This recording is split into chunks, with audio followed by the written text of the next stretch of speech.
We know that our words have power to build within our relationships or to destroy. But did you know that your silence also has power as well? Here are a couple occasions where silence can be incredibly destructive within your relationships. The first is when there is a need, a desire, or an expectation that is held. When we don't communicate those things, that often leads us to resentment, to arguments, to disconnect between two people within the relationship. We have to articulate and express those internal things. We cannot expect someone else to understand it unless we convey it.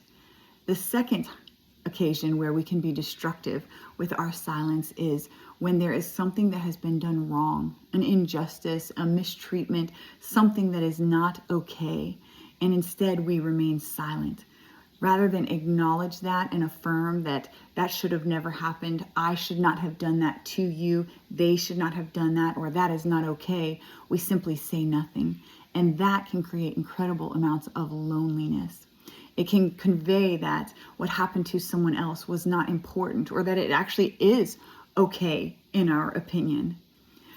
And another scenario where we can be destructive with silence is when there is a problem that needs to be solved. If there's something that needs to be confronted or addressed, that it's not working out well, it's not functioning smoothly, whether that's in your communication or in the relationship or something else completely external to the relationship. But if we don't address a problem because we don't want to be a bother or because we're not sure how to address it, that cultivates hopelessness and despair within a relationship. That says we are not partners, we are not working together, we are not going to find solutions, but we simply just push it aside. And please know that that is not peacekeeping, that is just pushing the problem down the road and allowing it to grow. Another instance where we can cause damage with our silence is when our partner or our friend makes a bid for connection. And a bid for connection can be as simple as sharing a thought, an experience, something that happened to them throughout the day, something they're curious about, and we say nothing. We give no response. They've shared with us, they've invited us into connection, and instead we decline the connection. That silence conveys so many things that we may not want to convey. It says you're not important. It says I'm not interested. It says I'm not going to validate what your experience or what your thought was. I'm not going to engage or connect with you. And it leaves us feeling disconnected and uncared for. And finally, silence can also be detrimental when it's used as punishment. If you use your silence to let someone know that you are displeased, it is a weapon. And weapons are meant to be destructive. They're meant to bring harm. And so please know that if you are using it as punishment, that you are harming the relationship. You are harming yourself and the other person in that relationship with you.